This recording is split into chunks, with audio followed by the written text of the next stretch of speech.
All right, Pat McKee, man, it's awesome to have you on and chat and talk with you. And I just told you I was talking to Dayton Fix just the other day, and you guys are a couple of guys that came in the college and had a lot of spotlight on you, and you guys were in Who's Number One and winning high school titles, and there was a lot of praise for you guys coming in, and that's why I wanted to talk to you as well as him to kind of pick your brain about how your career went and how you thought things went as you guys kind of closed things out.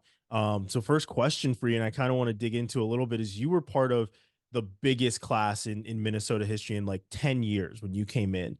What was it like being part of a big class? And you were the first to sign during that class too. What was it like to be a part of that as you look back now? Looking back now, it's kind of crazy because me and there's like three of us now who are still left. We've had a couple guys transfer out. Obviously Gable, he graduated. So I guess looking back, it's kind of surreal that, it's 6 years later and I'm still on the team. Feels like no time has passed, but a lot of time has passed. And it's kind of crazy. It's coming to the end. Like it's yeah, it's it's hard to put into words because it's like I said, it doesn't feel like that long ago that I was getting recruited by Minnesota, first stepping on campus, one of the young guys on the team, and now I'm like, oh shoot, those guys I looked up to, the guys that were the seniors at the time, I'm him. Yeah. Like I'm those guys right now, and it still feels so weird, you Yeah. know. Yeah, and I mean, you mentioned Gable coming in, and you like I said, you signed before Gable, and it was you and your brother and Gable and his brother, and and it was just like so many of you coming in that stayed in Minnesota. Was that a really big deal for you to stay at home and wrestle for your hometown school? Oh, 100%. It was funny, like when I first got recruited, got brought in for like a meeting, and they kind of offered me, and I was like, I kind of want to keep my options open, kind of playing hardball. And then it was like a week later, less than a week later, I'm like, what am I thinking? Like, I'm not, I can't imagine myself anywhere else in Minnesota. So it was just kind of a funny like phone call back, like, hey, I don't know what I was thinking. But yeah, like I said, I couldn't imagine wrestling and representing any other team in Minnesota. Born and raised here, all my family's here. Well, most of my family's here, and it's nice being able to know everybody around the area. And it's just being a hometown kid is there's nothing better than being successful as a hometown kid. Hmm. You can go somewhere else and be really successful, but then when you maybe return home, it's like that that feeling of doing something for Minnesota. Just it's not the same. Yeah. Your accomplishments are kind of separate from you if you kind of leave and come back. Hmm. Now, Michael Blockus came back this year. He, started MMA and then decided he was going to come back for his final year. For you, there wasn't really, it didn't seem like there was any hesitation. This was your final year. You were going to take it, and that's just how things went. What was your thought process when you're like, all right, I have one more year left and I'm gonna be taking it? Did you were and also were you part of the conversation of trying to get him to come back? Um, yeah, my personal thought process was like, man, um such a bad taste in my mouth after last year.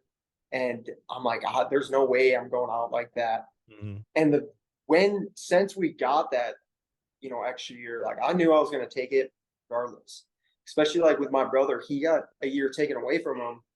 So it would be, you know, kind of be disrespectful to him if I was just like, no, I got another year, I don't want to use it. And I think it goes for all those guys in that year that 2020 year that they didn't get their senior year. So I'm like, I'm taking every opportunity as it comes, and like I'm definitely not taking this for granted. And then when it comes to Michael trying to kind of stepping away for the summer, going to MMA, I didn't try to sway him at all, just because I knew like he's going to do what he wants to do. I feel like as a best friend. It's not my position to try to like use my best friend, like use that friendship to be like, dude, come on, that's messed up. You're not coming back. So Mhm. I was just gonna support him on whatever he did, regardless if it's wrestling, MMA, whatever it is. Just gonna support him and not try to use that friendship, for granted or like to take advantage of that friendship. Yeah. So, as you have been there, and I think it was even this year, Coach Eggum, has obviously been a huge part of your life. He's Mhm. been there, he recruited you, but he also got an extension, right? And what's that mean to you to be a part of the success for him, where the school is recognizing how big of a part of that success that he is, where he's getting that extension? Yeah, it's pretty awesome. I feel like Minnesota is one of those. It's definitely one of the teams that like there's there's not very many coaching turnovers, which is great because then you get to build something that's real. Versus when you constantly have new coaches coming in, it's like, all right, how long are they going to be here until you know another guy steps in? So it's so nice to have that staple of Minnesota as you view our Minnesota wrestling team as either J Rob or Coach Agam or those guys combined and Luke Becker. Um, so it's super nice to like know that you know maybe when I have kids, maybe Sanders or someone, one of these guys who have been here, who have wrestled for the team, are going to be coaching my kid hopefully one day. And just the guys coming up in Minnesota, it's like he's such a staple for Minnesota wrestling that it's nice to be able to know that he's going to be here, and support Minnesota wrestling, grow Minnesota wrestling. Because he's got a son that he wants on the team too someday. Mhm. Yeah. And so one of the things that you mentioned earlier on is how it seems like no time has passed. And there were so many guys that were role models for you when you came into the room. And now you're one of those guys. How does it Mhm. feel to know that you are that kind of trendsetter in the room? You do set the tone in the room. And what did you take from those guys that you now try and implement as some of these young freshmen are coming in, and you're trying to really, help Coach Eggum, help a lot of these coaches kind of set the tone for them and let them know what goes on in the room. Yeah, and great question. I think part of the like what I've taken away is not necessarily like I'm not a very vocal leader at times, but I'm more of a lead by example. So like, if you look over at me, whatever it is, I'm not gonna be holding my head down. I always hold my head high. Whether it's after practice, just telling people they did like good job today. And yeah, I guess more of just that lead by example. Um, and yeah, I guess ways that I kind of help the coaches with that is just if I guess me and Michael kind of both taken this leadership role the last 2 years of like making sure that kids aren't slacking in the room, outside of the room, whatever it is. If they're getting sick, let's hey, you guys got to clean your house, whatever it is. It's like we're I guess taking that leadership role that the coaches don't need to like be always harping on guys. Hey guys, come on, you got to do this, do this. So I guess kind of taking a little bit of that role. Hmm. So yeah, now you are that old guy in the room, right? And you are kind Yeah, of I taking know. that Yeah. up. But that also changes, being the old guy, that changes your training as well. How have you changed your training so that your body reacts the same way that it did when you were an 18, 19-year old, back in what, 2018, 2019? How have you Mhm. changed your training to make sure that you are getting to the end of the season? Because the Big Ten, it's a grind throughout the entire year, right? And especially when you guys hit that dual meet season, it is a serious grind. You guys started 0-2 and finished 6-2 in the conference. And you kind of ran the gambit. But how have you changed your training so that your body holds up as you're getting older and as you're becoming that older guy in the room? Because wrestling's a grind. Mhm. Yeah. Honestly, like I feel pretty young for my age and as far as wrestling goes. Like I'm not. I don't take too many days off the wrestling mat, and that's not being like a hard nosed get after it, grind through the pain type of guy. Mhm. It's just my body still is so young. I feel like that it recovers quickly. But then also, when I'm not in the room, I'm not, I don't have to go to class. So I'm just lounging around, kind of waiting until the next practice. So my body's doing a good job of recovering within that time. But also, honestly, most of it is outside of the training. Inside the training, in the room, in training, like wrestling and lifting, it's, I mean, it's all about the same. I'm able to go the same pace, if not harder, just I'm mentally tougher than I was when I was younger. And I know what it takes to get to that next level to be there at the end of the season. So that hasn't that's changed a little bit, but most of it is outside of it's my nutrition. It's how I'm, putting the electrolytes back in my body. Like as a freshman, I did not understand that I needed, sodium electrolytes after each practice or whatever it is, protein, um, carbohydrates before, like all that stuff that's I'm starting to understand a lot more now. And then it's also, journaling that stuff, just keeping track of everything outside. I thought like wrestling is just wrestling and this stuff is over here, but it's all one, whatever you're doing at night is affecting, how you're going to wrestle the next morning. So it's all this stuff that I've combined over the last 6 years that, helps me be able to practice as hard as I can each day. Mhm. And then over that last 6 years, you've had some wild matches. I mean, I can think of some just this year. Your match with Caleb Smith. He's in deep on shots, and you're rolling through, and you end up teching him. But the rivalry that I've talked about is you and Barnett. You guys have wrestled like 10 times. You've pinned him a number of times. What is it about Barnett that brings the best out of you? And what is it just about that rivalry? Because everybody has kind of a guy that you've seen in high school, you see him in college, and he's just always there. He's always pushing you. What is it about that rivalry for you that you'll always take with you? Because as a competitor, you love being in the fight and you love being that kind of a guy, and he's that kind of guy that really is going to bring it to you. What would you say about that rivalry with Eric Barnett? Um, I'd say if I'm not on my A game, he's gonna catch me. He's very funky. He's got great leg attacks. Um, and obviously from bottom, he's one of the best in the country at reversing guys. So if I'm not on my A game, if I'm not wrestling, uh, not even my best, but wrestling to, um, I guess my fullest potential in whatever moment it is, whether it's on top, making sure I'm not slacking in any position, but also just being very disciplined with everything I do inside the match.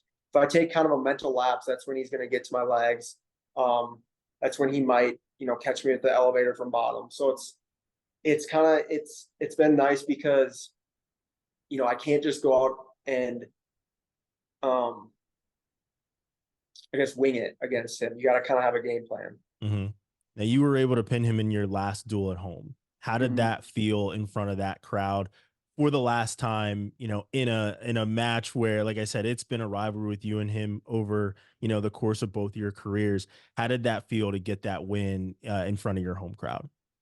Man, that felt super good. Kind of one of those moments where um, you didn't feel like you're actually living it in the moment. Um, it was my first ever duel at Minnesota. I pinned a guy in like 30 seconds, so it was kind of cool. Like looking back, all the crazy matches I've had over the years ends in another pin in one of the biggest matches I've had this season. And just the support from the Minnesota fans and my family and teammates, whatever it is, it felt super great. All the text messages I got that were just saying how proud they are of me, whatever it is, or how happy they are for me. It felt good. Felt like I actually left a real legacy at Minnesota. Mhm. So now, you're going into your final Big Ten tournament, final NCAAs. Let's think back first to the first time that you were going into the Big Ten tournament. How do those thoughts and feelings compare to how you're feeling now going into your last one? Honestly, I feel like I'm just until I mean maybe maybe ask me this again, maybe next Thursday or something. But I'm super relaxed right now, just about competing in the Big Ten tournament. I think I'm more excited than I ever have for this tournament and for nationals, just because I said in an interview after the Wisconsin match with Shane Sparks, but I feel like I'm getting better every single match this year. Um, every week of training, I'm getting better. I'm only adding to the work I've been putting in. Because I didn't wrestle for 6 months this summer, so I'm like, shoot, you guys, I was I had only been training for like 2 months at the beginning of the year, even in December. So it's like right now I'm like, I'm just catching my stride. So a lot of people are slowing down when it comes to March. I'm just catching my stride. So Yeah. I guess when it comes to, the excitement for the Big Ten tournament, like I get to wrestle 4 more matches, 5 more matches, whatever it is. Like I get to only get better after this tournament and see where I'm at before nationals. Yeah. So at nationals, you've been a guy that, you've lost and then you've made an absolute amazing trek to get onto the podium. You've taken third, winning 6 straight matches. You've taken fifth, winning, I think, 5 straight, and then, losing one and winning again. You have been that guy that has gotten it done on the backside. And people know you for that. But that's obviously not what you want to be known for. You want to be known to get it done on the front side. What have you changed mindset wise that has you feeling like you're even more prepared to go into those early round matches and get the job done? Not so much that it's going to be one match and okay, now I'm back on the backside again, or I lose my first match. Now I have the hardest road to get on the podium. What have you changed, maybe training wise, mindset wise, process wise, that you feel is going to really help you going into this year's tournament? Yeah. Honestly, just most of it's all obviously all mental. Because when you see after that first match, like I'm a different wrestler than maybe I was before. Just it's kind of that reckless abandon that I kind of mentality that I have. I'm like, it's either do or die. I'm not gonna die in this match. Um, and so I'm just giving myself no other option. Like my back's already up against the wall. I've already All-American twice. I'm not here to just All-American. I'm here to win it. That's the thing I haven't done yet. And so in the past years, I feel like I've kind of given myself that kind of escape route of like, all right, if I do lose this, like I'm always good on the backside. And this year it's like I'm not gonna give myself this option because my back's already up against the wall. If I lose, I'm not getting my goal. And so I think it's all through that mentality, and it's just through visualization of already seeing myself in the finals. I've already seen myself in the situation over and over and over again in my mind. So I already know that I'm getting there. It's a matter of fact how I'm getting there. Mm-hmm. Now, your weight class has been pretty crazy this entire year. A lot of top guys have lost. There's not one guy in the entire weight class that is undefeated. It's really anybody's game. How does that kind of factor into your game plan of when you go out up against, maybe it is a Matt Ramos, maybe it is a Drake Ayala. It's some of these guys that you competed against, but now it's, Big Tens, now it's NCAAs, and you're hitting these guys. What has really, how has that kind of affected you of like the roller coaster that, the 125-pound weight class has been this year? Honestly, I haven't paid too much attention to the roller coaster of the weight or oh this guy's lost these are the rankings, all this stuff. Like I've kind of taken myself out of that little equation and just kind of I'm looking at it kind of from an outsider's perspective of like, all right, all these guys are losing. I'm like, whatever. I'm gonna get it done at the end. That's all that matters. Um, and so honestly, like as chaotic of a weight that it is, I feel like there's no better guy to win it this year than me.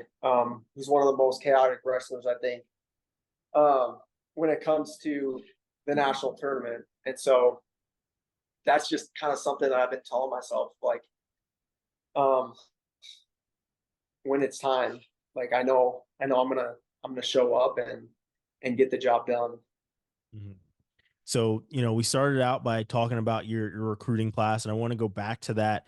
Looking back at your career, you obviously have all these different boxes that you wanted to check. And, you mentioned that you couldn't see yourself wrestling for any other school, wearing any other singlet. Wearing that gold singlet in the finals it's a Minnesota staple, right? As you look back and, for all the reasons that you committed to Minnesota, do you feel like they fulfilled everything that you were looking for with being at Minnesota? 100%. Um, I think one of the great things about Minnesota is just the brotherhood and the camaraderie that you build while you're here. And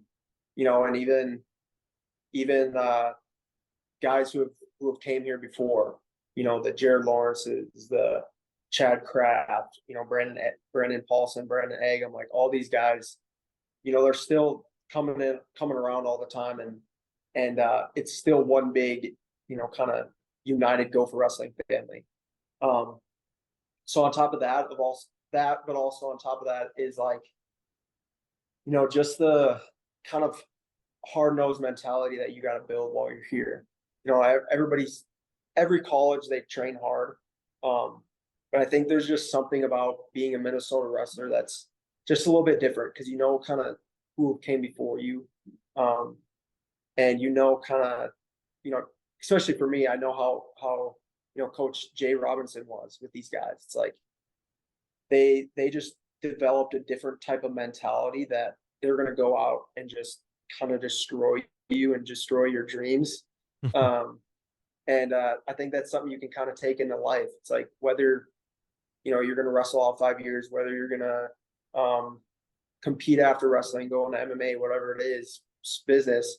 It's just kind of a mentality that you carry with you. And then also, like I said, the brotherhood that you build. You're gonna have so many different connections once you leave Minnesota. That wherever it takes you, it's gonna mean something to still carry that M on your chest. Yeah. Pat, this has been a great conversation, man. Like I said, it was awesome watching you throughout your entire career. Seeing you go from a 120 pounder at who's number one, all the way to being a multiple time All-American and on the verge of finishing your career. I appreciate you, sitting down and chatting with me for a while. It's been great. I'll see you at NCAAs, but good luck the rest of the season. And I'm hopeful for you, man. I hope to see you at the top of the podium. Thank you, man. Nice to talk to you.